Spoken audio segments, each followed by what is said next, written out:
pour annoncer cet événement du 22 janvier. Cette vidéo a été filmée et montée par Zach, qui est un cinéaste, que vous voyez d'ailleurs, qui vous fait coucou à l'écran, et qui demande de manière très directe, parce qu'on n'a pas eu le temps de se caler avant, qui demande si vous nous donnez tous l'autorisation de filmer quelques séquences de cette visio pour une future communication. Voilà, donc je suis un petit peu embarrassée, mais en même temps, il fait un excellent travail. Donc, est-ce que quelqu'un parmi vous voit une objection à ce qu'on prenne quelques prises de vue de nos échanges de ce jour? Non, non, pour ma part, aucune. Maintenant que je suis seul à l'écran, plus de problème. Parfait. Bon, alors je vous remercie beaucoup. Donc, Zach, tu peux nous filmer et tu peux te cacher si tu veux aussi. Donc, Monsieur de Boisgelin, oui, vous me disiez que votre problématique fondamentale, c'était celle du secret médical, qui est effectivement d'actualité avec la loi du 30 juillet 2020, qui a permis une vraie fausse ouverture de la levée du secret médical. Je ne sais pas d'ailleurs s'il y a eu un décret d'application pour modifier votre code de déontologie, je ne crois pas encore. Et nous en parlerons. À mon avis, ça n'a pas changé grand-chose. Hein. On a fait beaucoup de publicité, le Conseil national a fait beaucoup de publicité là-dessus. Bon, pour des raisons qui les regardent. Mais finalement, ça n'a rien changé à ce qui existait avant, à mon avis. Si ce n'est que ça a peut-être explicité les possibilités, mais possibilités qu'on avait déjà avant. Alors, vous connaissez déjà mon optimisme sur le sujet et je ne partage pas votre point de vue, enfin pas tout à fait votre point de vue, parce qu'il y a quelque chose de fondamental dans ce texte, au-delà de la problématique technique pour les médecins de la levée du secret médical, c'est l'apparition pour l'une des premières fois dans un texte de loi de la notion d'emprise. Oui. Oui, mais ça existait, oui, je suis d'accord, ça a été officialisé, ça a été substantialisé, mais ça existait avant. Je veux dire, de tout temps, si on avait l'impression que quelqu'un était sous emprise ou que c'est la fameuse règle du moindre mal, le secret médical, on peut l'enfreindre à condition d'éviter un mal beaucoup plus grand que celui et en l'enfreignant. Et ça existe depuis toujours. Mais je suis d'accord, là, ça a été officialisé, ça a été écrit, ça a été formalisé. Ça peut peut-être permettre de modifier les pratiques professionnelles des médecins qui sont très attachés à leur secret professionnel et qui parfois font œuvre d'une trop grande prudence. Je ne sais pas, je soulève la question. Je ne crois pas. Personnellement, je ne crois pas. Mais bon, je ne pense pas. Je pense que si les médecins, s'ils sont vraiment raisonnables et s'ils exercent vraiment leur métier comme ils doivent le faire, je pense qu'ils avaient, et ils ont bien sûr actuellement, avec cette loi qui a formalisé leurs droits, mais ils avaient déjà la possibilité de faire des signalements. Le problème, c'est toujours pareil, c'est l'éternel problème entre la nécessité de protéger une éventuelle victime et la perte de confiance de cette dernière, parce que si la victime ne veut pas que l'on porte plainte, c'est pour des raisons souvent assez précises. Et donc, il faut arriver à ne pas perdre la confiance qu'elle nous a témoignée en venant nous voir, tout en la protégeant. Et c'est toute la difficulté de la question, qui ne se réglera pas, à mon avis, par des textes, hein, mais parce que ça n'est que des cas particuliers. D'accord. Alors, eh bien, mon challenge vous concernant, ça ne va pas être de vous faire changer d'avis, ça va être de vous faire répondre, alors dans ces cas-là, à une seconde question, mais pas tout de suite, parce que je vais la poser à d'autres personnes. Si le secret, si la loi ne change rien et que la problématique du secret médical reste la même, alors à ce moment-là, il faut chercher d'autres moyens d'aider les victimes qui ne peuvent pas dénoncer. Et donc, peut-être qu'on est là pour essayer de chercher ces autres moyens ensemble, parce qu'une victime qui ne refuse de dénoncer à un instant T, peut-être que quelques semaines plus tard, quelques jours plus tard, quelques mois plus tard, elle trouvera ce courage et que peut-être il faut l'amener à ce qu'elle accepte de dénoncer ces violences et que peut-être vous avez aussi, comme tous les autres professionnels autour de cette table, un rôle à jouer en la matière. Surtout, oui, oui. Donc, merci beaucoup, docteur Boisgelin. Alors, justement, j'aimerais avoir le point de vue, comme ça, on va essayer de faire des mouvements un peu de balancier et de passer d'un corps professionnel à l'autre. J'aimerais bien, même s'il se cache, semble-t-il, avoir le point de vue de l'avocat qui va intervenir et qui s'appelle Benoît Chabert. Benoît est cher ami. Tu nous entends? Très bien, oui, merci. Donc, Benoît est mon président, mais ce n'est pas pour ça que je lui ai demandé d'intervenir dans cette table ronde. J'ai demandé à Benoît Chabert d'intervenir sur ce sujet parce que je sais que dans sa pratique professionnelle, il est d'une il est particulièrement sensible à ces victimes de violences intrafamiliales ou de violences conjugales et qu'il a une idée assez précise, je crois, de l'accompagnement qu'il dispense et peut-être qu'il va aussi nous expliquer les problématiques auxquelles il est confronté en tant qu'avocat qui défend ces femmes victimes de violences. Oui, merci Caroline de me donner la parole. Donc Benoît Chabert, je suis avocat et président de la Confédération nationale des avocats. Je voudrais d'abord dire à Bénédicte Bury bravo, parce que son syndicat est en train de devenir un des premiers syndicats d'avocats de France lors des élections qui ont lieu en ce moment. Donc voilà, donc je te félicite. Et je me réjouis du fait que ce colloque qui aura lieu à Montpellier se positionne dans une démarche collective de syndicats d'avocats. Excusez-moi pour ceux qui ne sont pas avocats de ce petit aspect politique qui tout de même était assez important.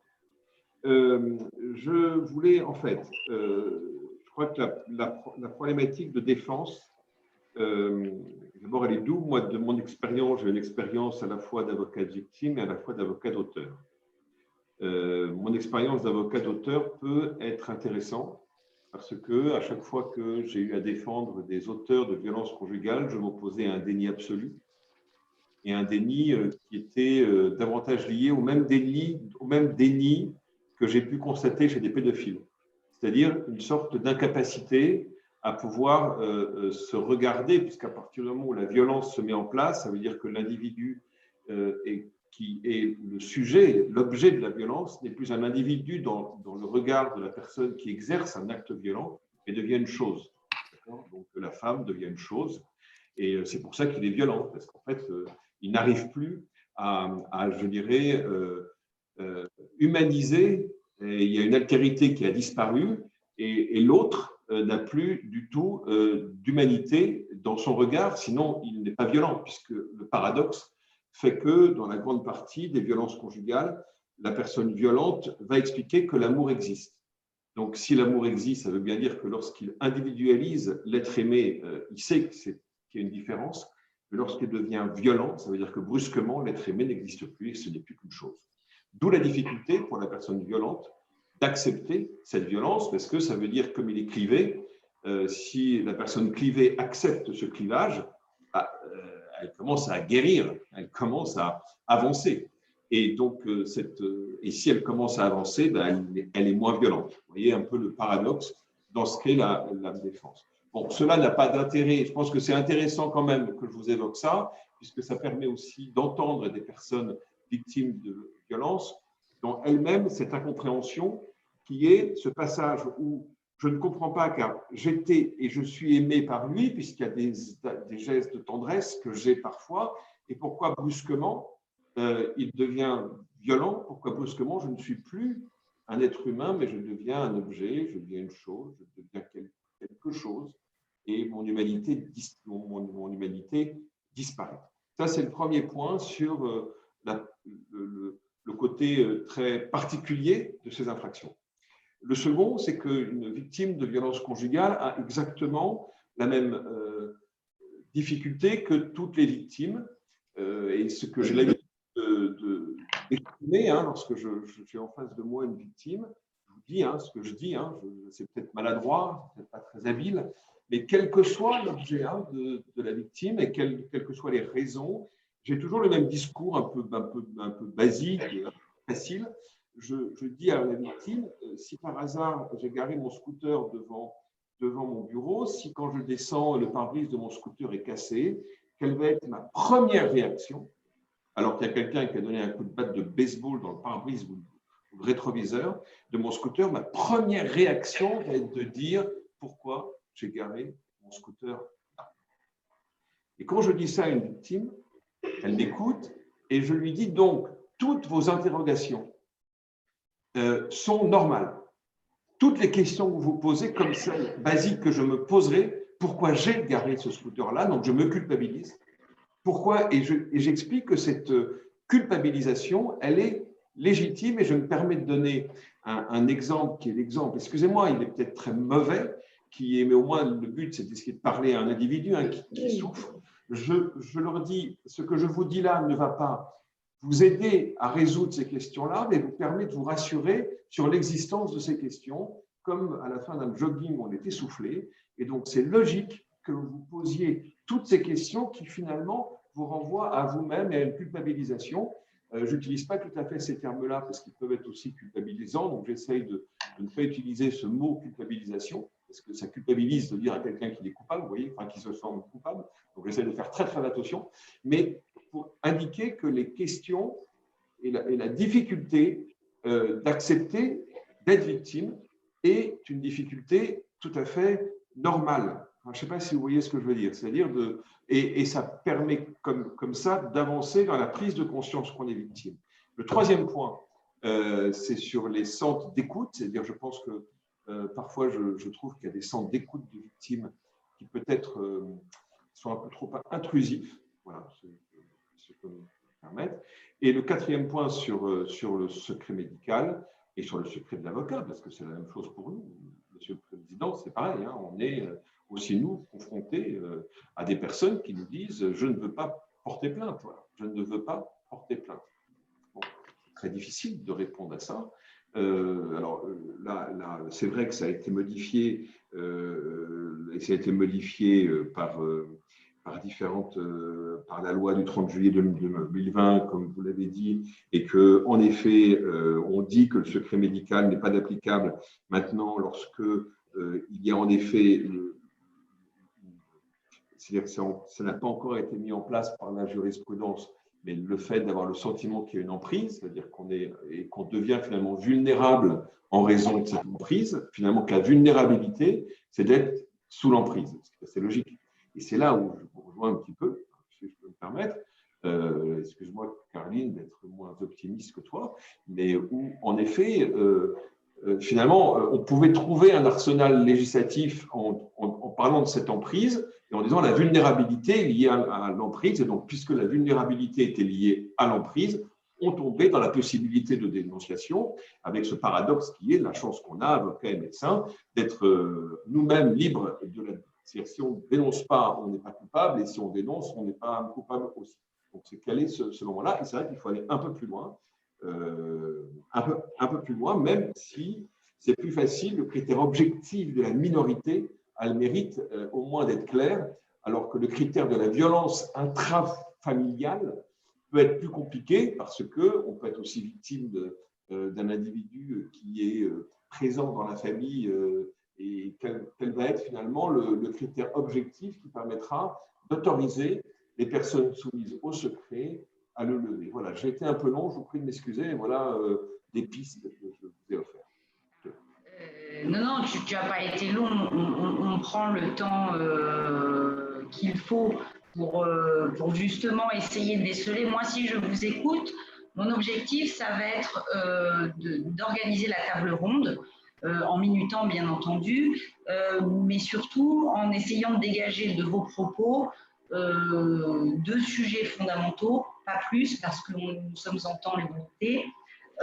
Pour qu'on puisse nourrir les débats. Donc, il n'y a pas de souci, on prend le temps qu'il faut prendre. Mais ce que je retiens de ce que dit Benoît Chabert, donc avocat, sur ce sujet, c'est que dans ses propos, il a parlé 2 minutes de droit et tout le reste, c'était il a fait de la psychologie alors qu'il est avocat, c'est-à-dire que il a parlé d'une écoute particulière, de choix de termes particuliers. Donc, ça veut dire que déjà, dans sa pratique, il accompagne autrement.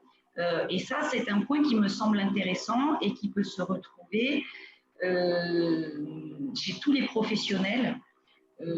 Alors, avec formation, pas formation, certains sont plus sensibilisés que d'autres, mais qui est vraiment le premier point d'accroche sur notre façon de recevoir une victime et de l'écouter.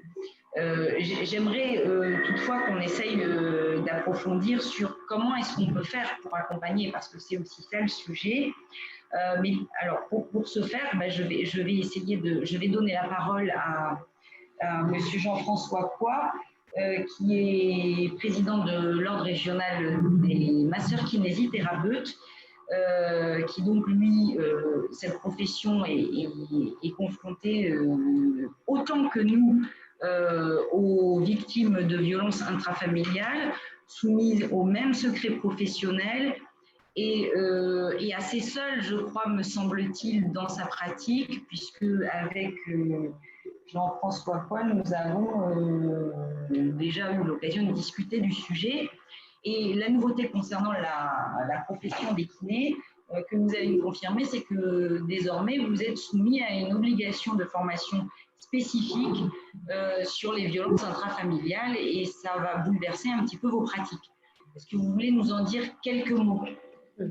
Oui, relativement rapidement. Je reviens sur ce que vous venez de dire à l'instant. Nous ne sommes pas soumis à cette obligation. Nous avons la possibilité de le faire. Je voudrais relever 2 choses. Bon, la première, c'est qu'effectivement, dans le cabinet du kinésithérapeute, l'exposition du corps du patient fait qu'on peut être amené à découvrir de manière assez évidente et facile des violences physiques. Les violences psychologiques, c'est beaucoup plus délicat et il me semble que ça risque d'être une lacune pour notre profession et que ça nécessite d'emblée d'envisager une formation. C'est à ce titre-là que l'évocation d'une formation me paraît importante.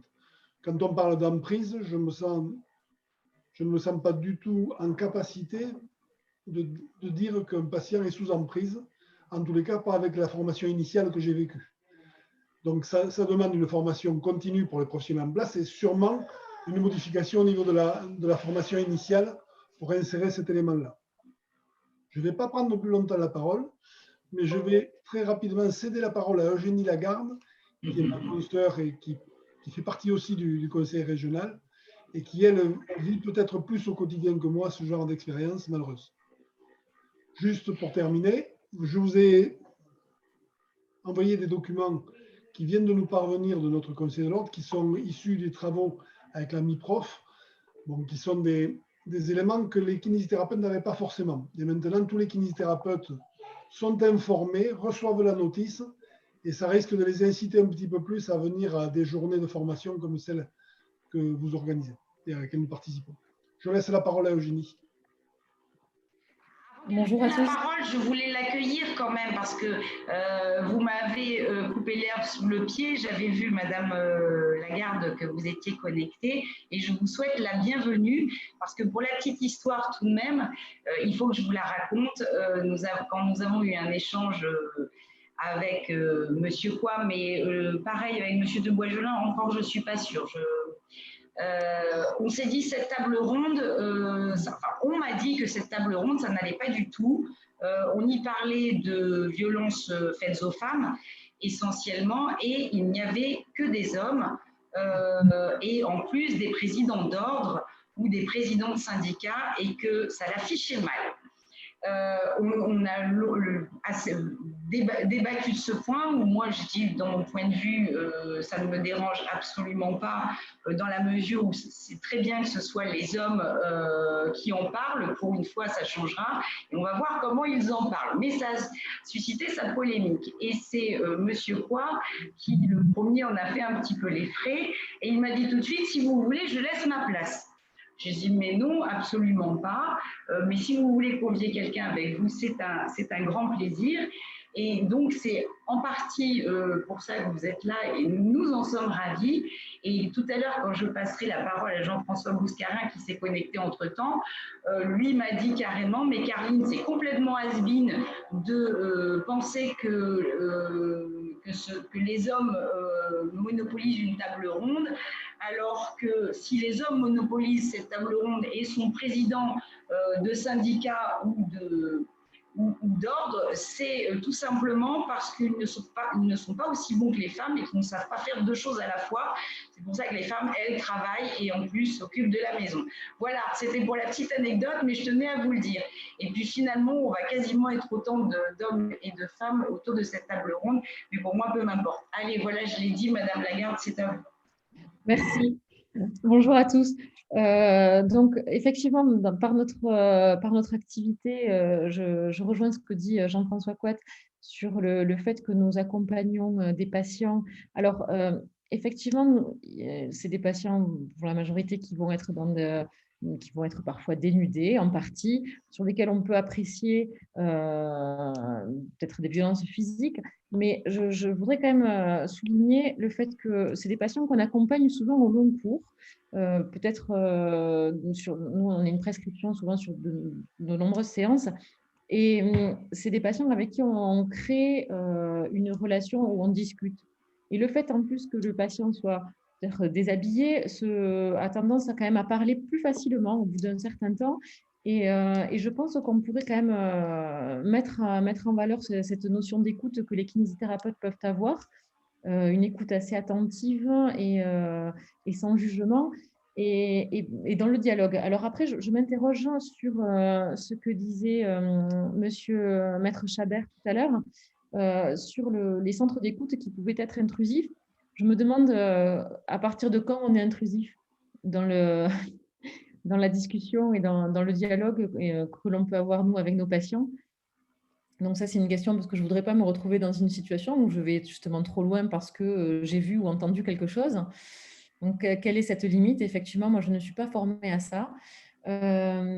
Et après, je rejoins bien évidemment le président du Conseil de l'Ordre des médecins sur ce problème de secret médical auquel nous sommes soumis et sur lequel il est difficile après de pouvoir communiquer ou même avec d'autres soignants dans des équipes médicales. On est à l'heure des maisons de santé en plein essor avec des CPTS également.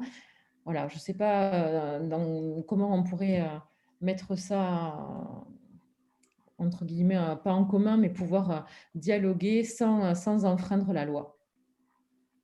Voilà pour moi. Merci. Mais alors justement, pour répondre à l'une de vos questions, vous avez le secret partagé. Déjà, entre professions médicales de différentes disciplines, quand vous suivez la même patiente, le kiné peut très bien appeler le médecin et le médecin appeler le kiné, voire l'infirmière, dans le cadre du dossier partagé. Est-ce que je me trompe? Alors, dans le dossier partagé, qu'est-ce que vous appelez le dossier partagé? Vous appelez le DMP?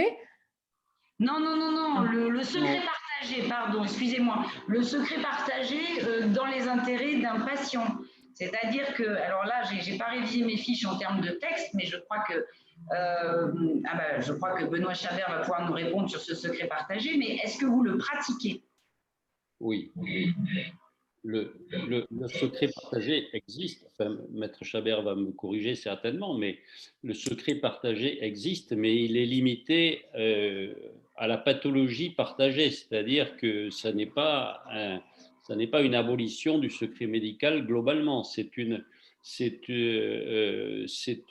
possibilité de partager les éléments entre professionnels de santé qui s'occupent d'un même patient au sujet d'une pathologie précise. Ça n'est pas une levée totale du secret médical entre des... Enfin, du moins, c'est comme ça que je l'entends. Mais Maître Chabert, j'aimerais connaître votre avis. Alors, je vous donne deux réponses. D'abord, je suis désolé, Madame Lagarde, je n'ai pas été assez clair. Je ne parle pas du tout des médecins ou des kinés ou des professionnels de santé qui reçoivent une confidence. Ce n'est pas du tout ça dont je parlais. C'était des centres d'aide aux victimes qui parfois vont être davantage dans le procédural immédiat. Et donc, ce n'est pas du tout vous. Je ne parlais pas du tout de nous, là. Excusez-moi. Oui, c'était pas du tout oui. Excusez-moi, je n'ai absolument pas été clair. Parce que je vais vous relire l'article quand même que vous l'ayez mis en tête. L'article 12 de la loi du 30 juillet 2020, qui a modifié l'article 226-14 du Code pénal, qui est l'exception au secret professionnel prévu par l'article 226-13.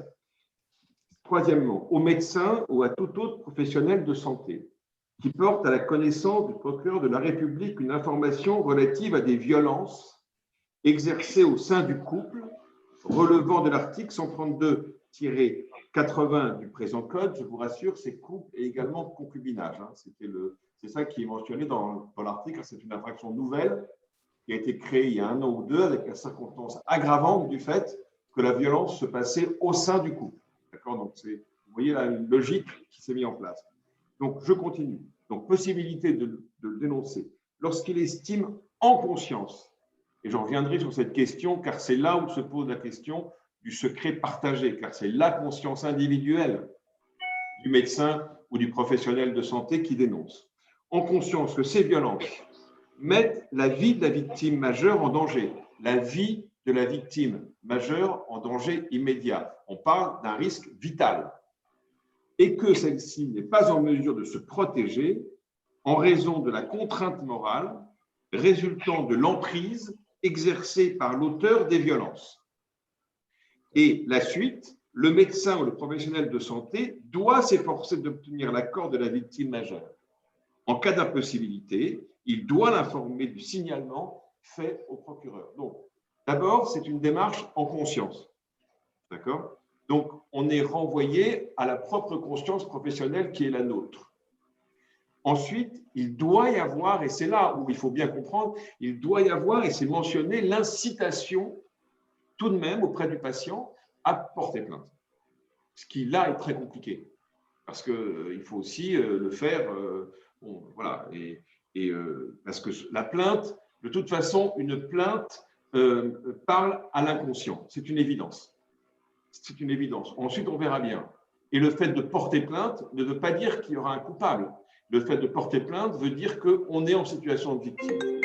Et ensuite, il y aura toute une démarche qui sera la démarche de l'enquête.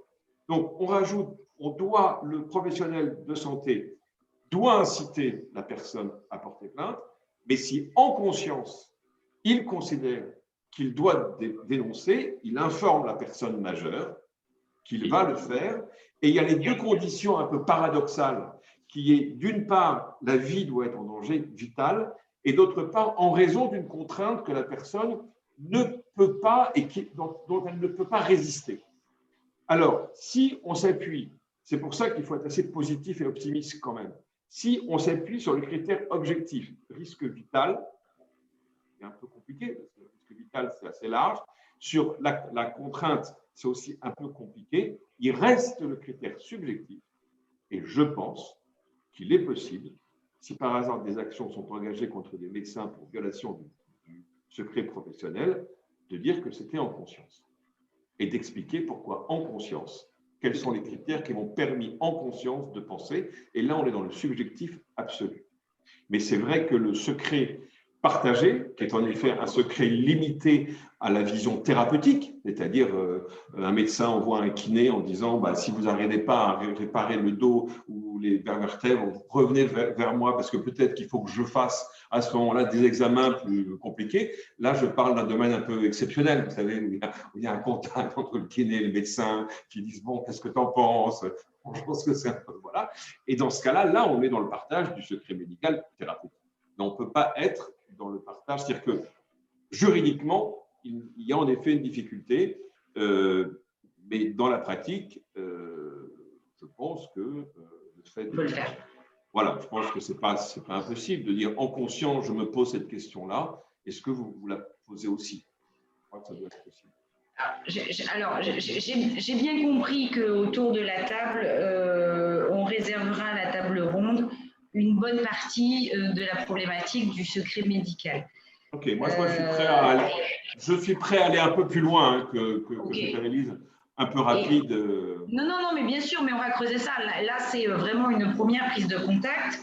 Alors, je vais en profiter pour, comme le temps passe et qu'on a plusieurs tables rondes qui vont s'enchaîner, je vais en profiter pour passer la parole à Monsieur Bouscarin qui s'est connecté, donc qui est président de l'URPS médecin en Languedoc, infirmier pardon, en Languedoc-Roussillon, pour qu'il nous donne son point de vue. Alors peut-être un mot s'il le souhaite sur le secret médical, mais surtout sa pratique professionnelle, parce qu'il m'a dit des choses intéressantes. Et il m'a dit notre profession est l'une des dernières des professions à rentrer dans l'intimité des gens et à être les premiers témoins de ces violences et souvent témoins impuissants. Donc Jean-François, si tu veux bien nous donner ton point de vue sur cette problématique. Oui, bonjour à toutes et tous.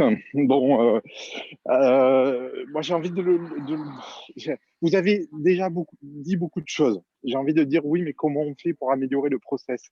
On pourrait dire, bon, in fine, la femme, elle fait comment et est-ce qu'elle n'a pas déjà des moyens pour taper sur un numéro et alerter de cette situation à tous les stades en fait.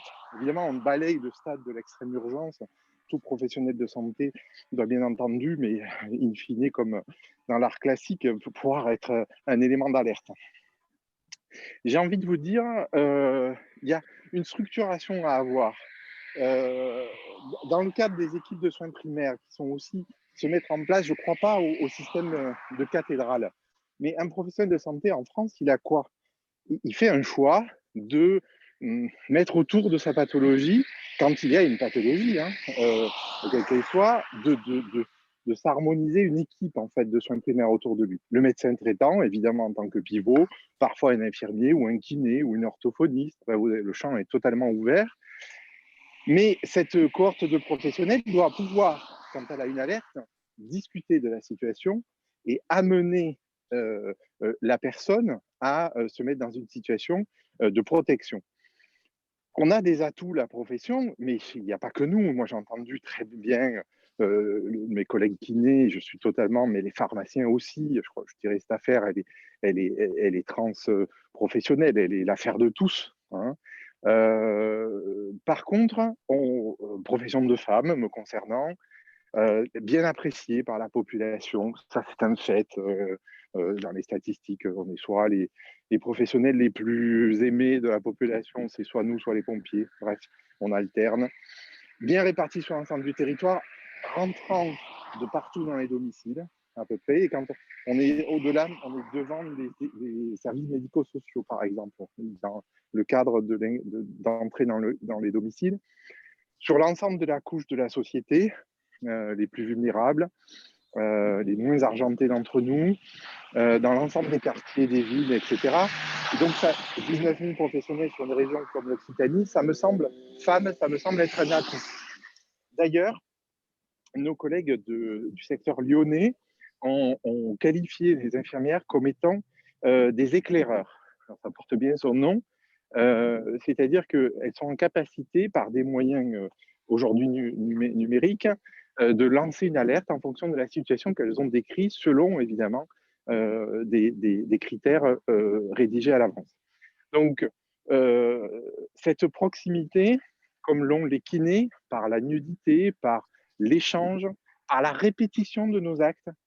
La moindre injection, c'est 5, 8, 10 jours qui permettent d'être au contact et de nous-mêmes, effectivement, faire un certain nombre de constats.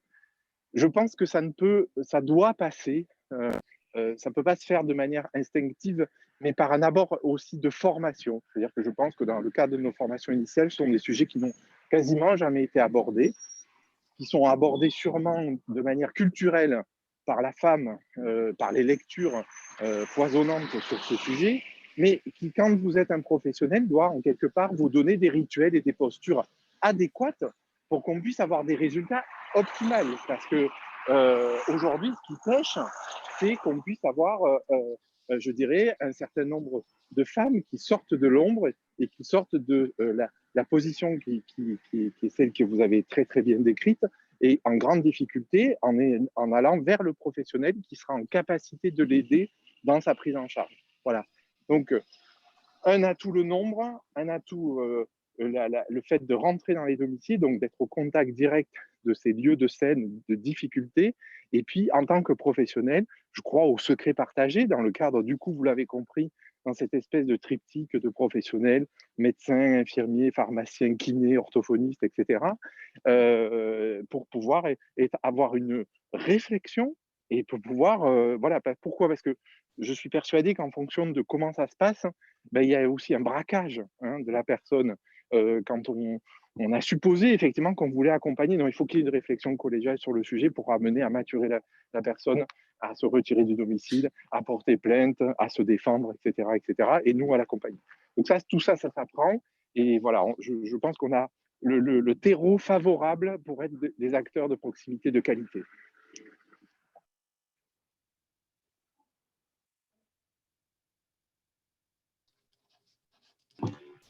Oui, j'avais coupé mon micro.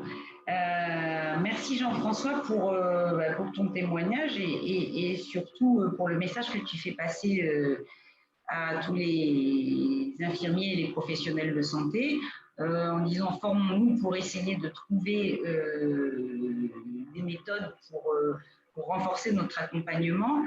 Et c'est là que je m'aperçois qu'il faut qu'on creuse un petit peu parce que tous vous parlez de la problématique du secret médical, du secret partagé, du secret professionnel aussi de l'avocat. Mais il y a une question fondamentale, c'est alors une patiente ou une cliente qui vient dans votre cabinet, vous savez qu'elle est victime de violence, elle ne veut pas dénoncer. Qu'est-ce que vous faites? Je ne vous demande pas de répondre aujourd'hui, mais l'idée aussi de la table ronde, c'est pour ça que je vais passer aussi la parole à Danielle Morel, qui elle a un autre regard de professionnel pour quasiment clôturer.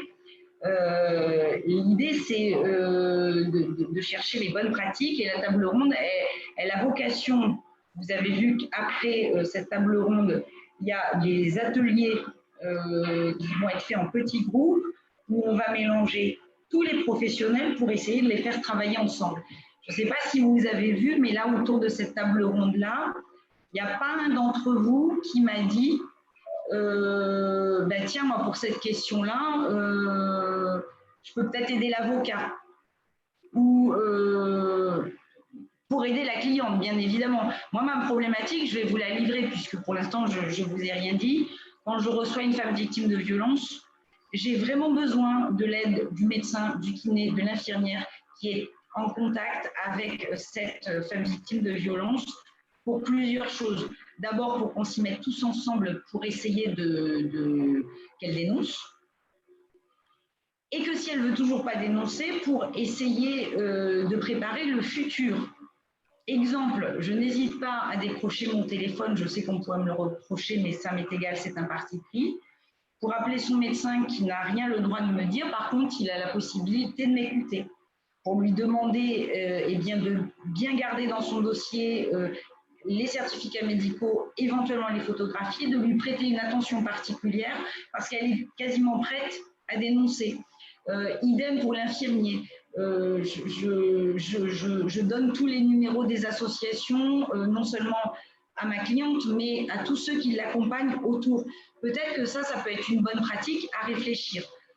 C'est là aussi où j'aimerais bien vous amener, mais je ne vous y contrains pas évidemment. On va parler pendant cette table ronde, bien sûr, du secret médical, mais on va aboutir à une conclusion, à quelque chose de pas fini, puisque ce secret médical, il est vraiment problématique. Il y a aussi la problématique de la preuve en elle-même qui est importante, et j'espère qu'on aura le temps de l'aborder parce qu'elle est liée au secret médical. Mais c'est très bien, on a constaté tout ça. Bon, ben alors, qu'est-ce qu'on fait? Et qu'est-ce qu'on fait? On travaille ensemble et on va donner envie à tous ceux qui nous écoutent d'aller justement dans ces ateliers pour apprendre sur l'emprise, apprendre à accueillir une victime avec les éléments de langage. Autour de la table, nous devrions avoir le président de l'ordre régional des pharmaciens que j'ai eu au téléphone juste avant, qui pendant la table ronde nous parlera naturellement de la nouveauté les concernant, à savoir la possibilité d'alerter dans les pharmacies. La première des choses qu'il m'a dit, c'est on ne voulait pas trop et on ne voulait surtout pas que les femmes restent dans la pharmacie parce qu'on ne voulait pas que les auteurs arrivent et que ça provoque des incidents. Maintenant, on est tous d'accord pour s'y mettre et on a tous reçu un kit de formation avec des éléments de langage pour encourager la victime. Je pense que peut-être ça serait un grand pas que nous, dans nos pratiques, on travaille ensemble et qu'on améliore notre accueil, à moins qu'il soit parfait dès le départ, mais je pense qu'on n'a pas tous le même niveau, tous les professionnels confondus, j'entends, en la matière. Enfin, voilà ce à quoi j'aimerais bien qu'on réfléchisse un peu, si vous en êtes d'accord. Alors, donc, je voudrais le point de vue très vite de Daniel Morel. Pour terminer, en fait, je m'aperçois que ça n'est qu'une première réunion préparatoire parce qu'on a encore beaucoup de choses à se dire, si vous en êtes tous d'accord, évidemment. Vas-y, Daniel, c'est à toi. Voilà, donc Daniel Morel, je suis vice-présidente de la Fédération nationale, comme vous l'a dit Carline, des mandataires judiciaires à la protection des majeurs, qui regroupe les mandataires qui exercent à titre individuel. Et donc, je suis moi-même mandataire judiciaire à la protection des majeurs. Et à ce titre-là, je peux vous affirmer sans peine que tous les mandataires judiciaires sont régulièrement confrontés à des situations de violence subies par les majeurs protégés. Alors, ça peut être de la part des institutions, ça peut être de la part des familles, des proches, même parfois du réseau professionnel d'intervenants qui est déjà mis en place au moment de notre désignation. Et donc, il nous appartient d'évaluer évidemment la situation existante. Et donc, pour ce faire, nous devons nous appuyer sur un réseau, c'est le réseau qui est déjà existant là et que nous devons développer. Mais la particularité, nous, de notre prise en charge des publics protégés, victimes de violences, eh bien, ce sont les fragilités comme vous d'ailleurs, vous rencontrez des personnes qui sont fragiles du fait d'avoir subi des violences, fragiles mentalement et psychiquement. Mais évidemment que c'est encore plus prégnant chez ce type de public, puisqu'ils sont atteints, ce type de public qui bénéficie de mesures de protection juridique, puisqu'elles souffrent de troubles cognitifs qui les empêchent de bien comprendre ou de bien nommer ce qui se passe à un moment donné. Et donc la victime ne peut pas s'ouvrir et ne peut pas se plaindre de ce qu'elle vit, parce qu'en fait, ces déficiences ne lui donnent ni les clés pour comprendre ce qui lui arrive, et ni les moyens, finalement, de réagir, parce qu'évidemment qu'elles redoutent, pire que quiconque, les conséquences. Elles ne veulent pas nuire à l'auteur des violences. Et c'est vrai qu'en tant que MJPM, on est désigné par le juge, on est titulaire d'un mandat judiciaire, et on se doit toujours d'intervenir dans le cadre de l'intérêt de la personne protégée Et là, je vais appuyer sur une notion qui est peut-être un peu différente des vôtres, c'est qu'il faut qu'on respecte la volonté et le consentement de la personne. Donc, c'est un vaste débat entre nous, éthique, hein, de respecter la volonté de la personne et son consentement. Tout à l'heure, Monsieur le Président expliquait de Monsieur Chabert, je pense, non, Monsieur de Boisjolin, pardon, excusez-moi, qui expliquait que qui risquait de perdre la confiance de ses patients. Eh bien, il en est de même pour nous. Ce ne sont pas des patients, ce sont des majeurs protégés, n'est-ce pas? Et donc, on nous confie quelque part leur vie entre nos mains et que c'est difficile d'aller à leur rencontre. Mais quoi qu'il en soit, on va mettre quand même, on ne va pas agir seul. On ne va pas agir seul, mais le but, c'est quand même d'arriver à leur faire comprendre que ce qui se passe n'est pas normal et qu'il faut avoir recours à des… Voilà, je pense qu'il faut s'aider d'une équipe, d'un réseau, auxiliaire de vie, infirmiers, amis, famille. Et il faut qu'ensemble, on puisse réfléchir pour faire émerger cette prise de conscience. Et après, de trouver des interventions les mieux adaptées à la personne et à sa situation. Voilà. Dans tous les cas, ce que je peux vous dire, c'est que, évidemment, que si ça n'aboutit pas et qu'on n'arrive pas à faire prendre conscience à la personne, parce qu'elle n'a pas la capacité psychique de le faire, évidemment que notre rôle, c'est d'alerter de cette situation de maltraitance. Donc, nous alertons évidemment le juge qui nous a désignés. On peut prévenir également le préfet, hein, on peut prévenir soit l'un, soit l'autre, soit les deux. Et voilà, il est essentiel vraiment, moi je pense, de systématiser une réponse collective adaptée. Et donc ensuite, de mettre quelque chose en marche par rapport à tout cet arsenal juridique et législatif. Moi, je suis convaincue que de toute façon, il y a un procureur, il y a des magistrats, il y a toute une équipe autour et que de toute façon, le dépôt de plainte, il faut à un moment donné arriver à le faire pour arrêter les maltraitances et éviter le pire. Voilà, éviter le pire. Mais bon, personnellement, j'ai rencontré des situations où j'ai tout mis en œuvre et où je n'ai pas abouti. Et donc ça, c'est extrêmement frustrant. Voilà. Mais bon, je voulais vous le dire quand même. Moi, voilà, tout ce que j'essaie de faire, de mettre en œuvre le réseau, et avoir un discours adapté par rapport à ces personnes protégées. Parce qu'on ne peut pas tenir le même discours à ces personnes-là qu'à d'autres publics. Bon, merci Daniel. Bon, tu en parleras si tu veux pendant la table ronde, mais si tu pouvais éviter de ne parler que d'échecs, ça serait bien pour encourager tout le monde, mais tu as raison, il faut en parler. Donc, ça veut dire que là, sur ce sujet, nous avons un troisième axe qui est celui de la particulière vulnérabilité de certaines des victimes.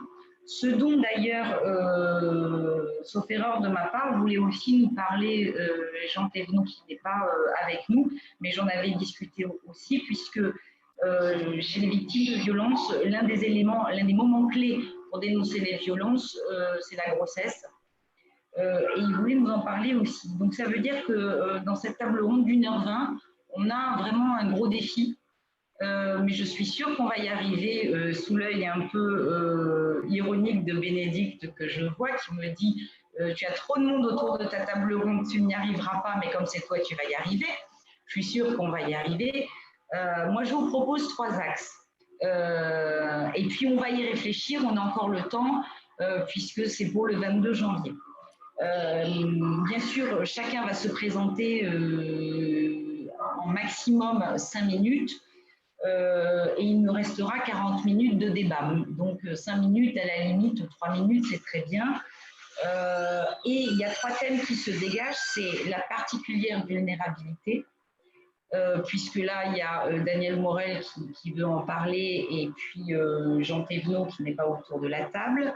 il y a le secret médical, ça je l'ai bien compris. Moi, je vois aussi l'ouverture. C'est alors comment est-ce qu'on fait comment est-ce qu'on fait pour améliorer? Et c'est ce que nous a dit Jean-François Bouscarin. C'est ce que c'est la pratique, même s'il ne nous en a pas parlé comme ça, de Benoît Chabert qui fait autrement que faire du droit dans son cabinet. Ce sont les bonnes pratiques que les médecins peuvent développer, par exemple en prenant des photos de leurs victimes, en rassurant pour les garder pour plus tard. Voilà, je vois que De Bois-Génin est piqué au vif et qu'il veut parler. Monsieur le Président, allez-y. Oui, je crois que ça, c'est très important quand même. Je pense qu'effectivement, il faudra parler de certificat médical initial. Et c'est intéressant de discuter de ça avec des avocats notamment. Qu'est-ce qu'il faut mettre sur le certificat, qu'est-ce qu'il faut ne pas mettre, puisque par définition, il y a deux parties. Ces certificats médicaux, ils sont versés au dossier. Donc, voilà. Donc, je crois que ça, c'est très important. Enfin, voilà, j'ai réussi alors.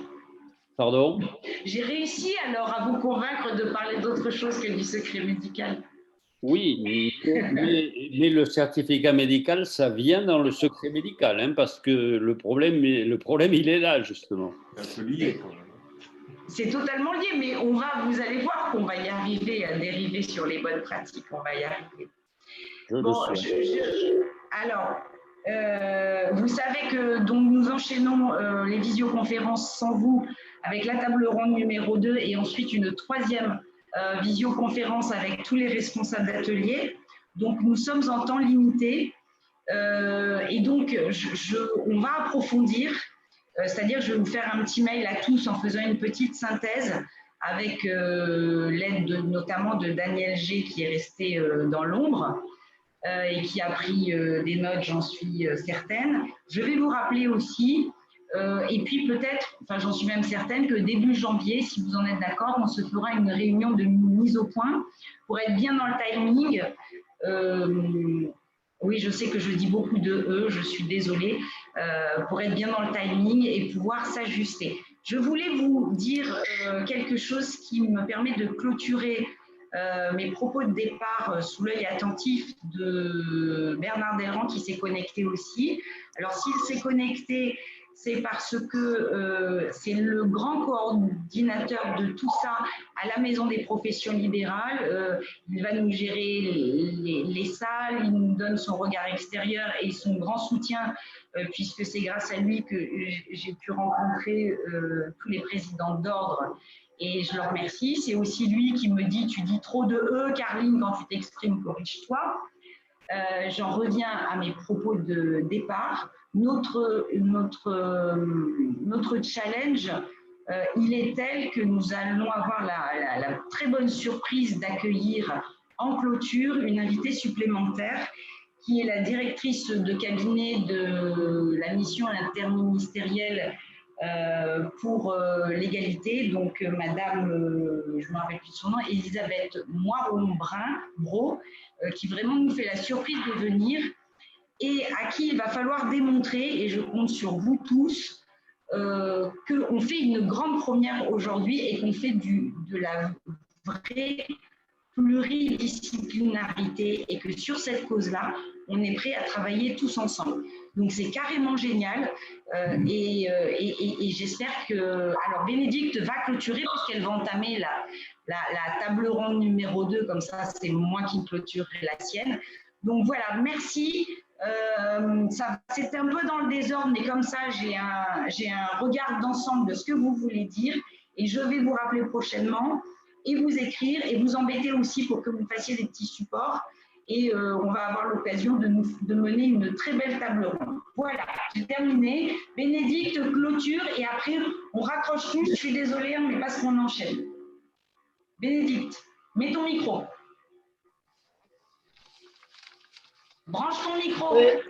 Simplement un mot. J'ai trouvé que vos échanges étaient intéressants. Je pense qu'effectivement, je pense qu'une prochaine réunion d'échange permettra à chacun d'enrichir entre ces deux réunions et puis la synthèse que fera Carline. Je trouve qu'il y a un sujet qui est à mon avis, qui est sensible, qui est celui de la notion de vulnérabilité. Et j'ai bien écouté aussi à la fois Daniel Morel, évidemment, puisque c'est la raison d'être, de la particulière vulnérabilité, la raison d'être de la création de cette profession, mais donc un encadrement particulier. Et j'ai été sensible à ce que Benoît Chabert a expliqué tout à l'heure sur ce que la vulnérabilité crée et qu'effectivement ces victimes sont dans des situations de vulnérabilité. Donc il y a peut-être là une réflexion entre ce qui a pu être mis en place comme cadre et comme encadrement pour protéger la particulière vulnérabilité et des mesures qui pourraient être prises ou trouvées à plusieurs pour protéger cette vulnérabilité qui mérite de trouver une expression, même si effectivement, et j'entends bien que la plainte déclenche l'inconscient, mais il y a peut-être d'autres choses aussi qui peuvent permettre à la victime de se renforcer et puis de faire part de manière plus éclairée de son consentement. Et par ailleurs, ce que je rebondis sur le dernier mot de Carline, et tu as bien fait de préciser que tu avais réussi, et c'est très très bien que une journée comme celle-là, elle soit clôturée par une intervention politique. Et je pense qu'il faut qu'on l'ait à l'esprit dans le développement de cette journée, des tables rondes et des ateliers, pour qu'on puisse être force de proposition. Et donc, je crois que vous avez des sujets dans cette première table ronde gérés par Carline qui sont vraiment des sujets qui permettent tout à fait d'être force de proposition sur des évolutions législatives ou réglementaires de manière plus générale. Voilà, c'était mon seul mot. Donc, puisque vous avez encore un peu de temps, finalement, la crise sanitaire nous fait profiter de ce temps de réflexion. On va pouvoir bien l'utiliser, je crois. En tout cas, ce que j'ai entendu est très encourageant. Je vous remercie beaucoup. Bon, sauf à ce que quelqu'un ait quelque chose d'autre à rajouter, je vous propose de raccrocher et de vous souhaiter à tous à bientôt, une bonne soirée, et vous inquiétez pas, on garde le contact et je vous écris. À bientôt. Merci, au revoir. Merci.